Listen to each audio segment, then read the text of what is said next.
Akkineni hero Naga Chaitanya, Telugu heroine Sobhita Dhulipala December 4న వివాహంతో ఒకటైన సంగతి తెలిసిందే. సమంతతో విడాకులు తీసుకున్న తర్వాత శోభితా ధూళిపాళతో నాగ చైతన్య రిలేషన్ మెయింటైన్ చేశారు.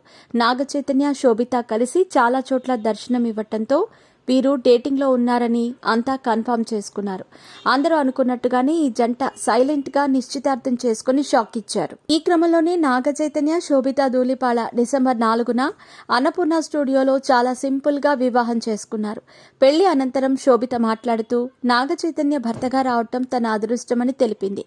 పెళ్లి తర్వాత నూతన జంట టెంపుల్స్ విజిట్ చేశారు. పెళ్లి అనంతరం అటు నాగ చైతన్య తిరిగి తన సినిమాలతో బిజీ అయిపోగా ఇటు శోభిత సైతం సినిమా షూటింగుల్లో పాల్గొంటోంది.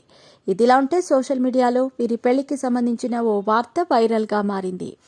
పెళ్లికి ముందు నాగ చైతన్య, శోభితా ధూళిపాళ ఓ అగ్రిమెంట్ చేసుకున్నారనే ప్రచారం జరుగుతోంది. నాగార్జునే ఈ అగ్రిమెంట్ రూపొందించినట్టు తెలుస్తోంది.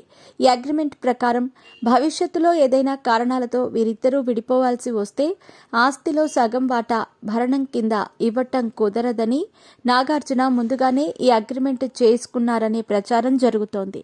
పొరపాటున వీరిద్దరూ ఏవైనా కారణాలతో విడిపోవాల్సి వస్తే అక్కినేని నాగేశ్వరరావు సంపాదించిన ఆస్తి నుంచి ₹1 కూడా ఇవ్వటం కుదరదని ముందుగానే నాగార్జున తేల్చి చెప్పేశారట.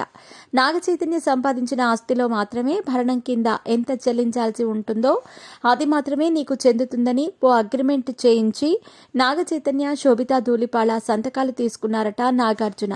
అయితే ఇందులో ఎంతవరకు వాస్తవం ఉందో తెలియదు కానీ ప్రస్తుతం దీనికి సంబంధించిన వార్త నెట్టింట హాట్ టాపిక్ గా మారింది.